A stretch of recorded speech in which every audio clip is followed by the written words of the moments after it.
Venom le cascadeur met fin à sa carrière d'artiste coupé-décalé pour une nouvelle carrière de chanteur.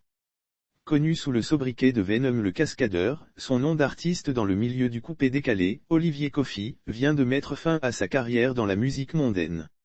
Dans une vidéo diffusée sur sa page Facebook ce lundi 28 mars 2022, l'artiste chanteur a annoncé mettre son talent à la disposition de la promotion de l'Évangile. Le contenu de son message, l'artiste qui indique avoir reçu cet appel depuis longtemps mais qui attendait le temps fixé pour lui, vient de recevoir la confirmation de son appel après une retraite spirituelle et décide d'obéir. J'ai entendu ça à plusieurs reprises. Je priais Dieu pour qu'il me guide. Le coupé-décalé s'arrête là pour moi, ça fait un bon moment que j'ai commencé à marcher avec le Seigneur.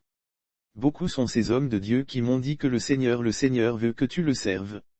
J'ai entendu ça à plusieurs reprises. Je priais Dieu pour qu'il me guide. Le coupé-décalé s'arrête là pour moi, c'est fini pour moi.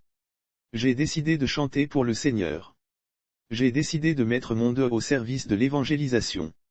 C'est la plus belle décision pour moi aujourd'hui. Et je suis très heureux. Je suis aujourd'hui consacré au Seigneur. Je veux chanter pour le Seigneur Jésus, a-t-il déclaré.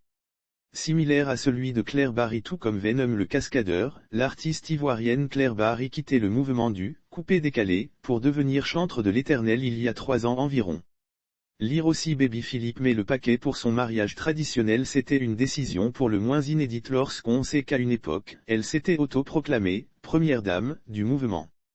En effet, cette décision radicale de Claire Barry était suite à la mort tragique du célèbre artiste ivoirien Arafat Deji survenu le 12 août passé suite à un accident de moto. Aujourd'hui, la première dame regarde son passé dans le coupé-décalé avec beaucoup de regrets et se met à la tâche dans les campagnes évangélisations et autres programmes chrétiens.